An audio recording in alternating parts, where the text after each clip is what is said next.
Semaine décisive pour Paul Sabatier à l'heure de disputer les quarts de finale du championnat universitaire qui joue sur les deux tableaux, filles et garçons.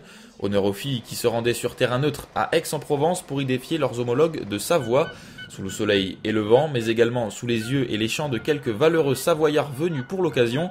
Les Toulousaines se sont d'emblée rendu la tâche facile et n'ont pas tremblé, c'est le cas de le dire, puisqu'elles se sont imposées 9-0. On voit ici quelques buts avec notamment un triplé de l'attaquante toulousaine Marine Garcia et d'autres signés Marion Moura d'une belle frappe du gauche ou encore de Maëva Manuel. Une victoire non seulement importante sur le papier et qui fait du bien au moral et notamment à Marine Garcia forte de son triplé. Oui, ça fait du bien avant de partir en stage de sélection en plus, donc ça me met un peu en confiance et j'espère qu'il y en aura d'autres. À la fin du match, les quelques supporters sont venus faire la fête avec les joueuses qui se sont toutes prêtées au jeu dans une ambiance plus que conviviale, avec déjà des chants qui resteront gravés dans les mémoires. Les Toulousaines, elles sont dopées, les Toulousaines, elles sont dopées, au cassoulet. Une journée plus que réussie, comme le souligne le coach Sylvain Blaise. Vu l'homogénéité de notre groupe, on voulait vraiment prétendre aux phases finales cette année, donc bon, voilà, c'est chose faite et de belle manière et voilà, aussi avec un très bel état d'esprit, notamment ce qu'a souligné y compris voilà, les adversaires, les filles adverses et le coach adverse, donc voilà, c'est aussi ça dont je suis très fier vis-à-vis de l'état d'esprit des filles.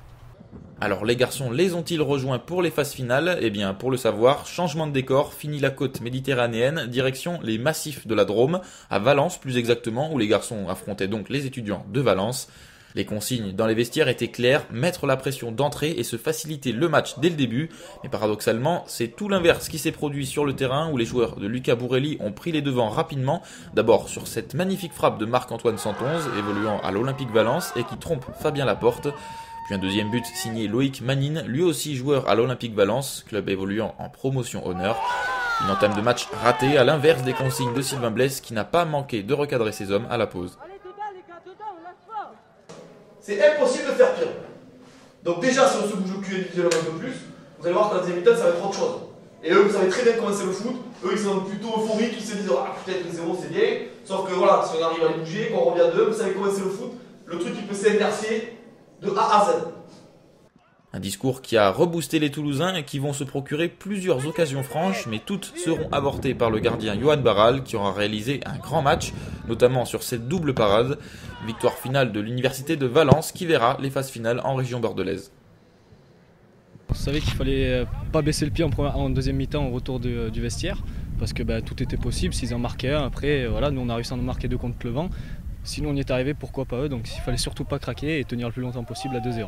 On n'arrivait pas à passer les huitièmes d'une manière très juste on va dire, et puis là on a réussi à les passer. Là on savait que ça serait un gros match contre Toulouse. Et, je suis content dans le sens où les joueurs ils forment une belle équipe cette année et on a fait une bonne première mi-temps je pense. Après en deuxième mi-temps on a un peu plus géré, on a été un peu plus mis en difficulté, mais voilà, je suis content et puis ça permet de valider quelque chose qui a été travaillé cette année, donc c'est bien.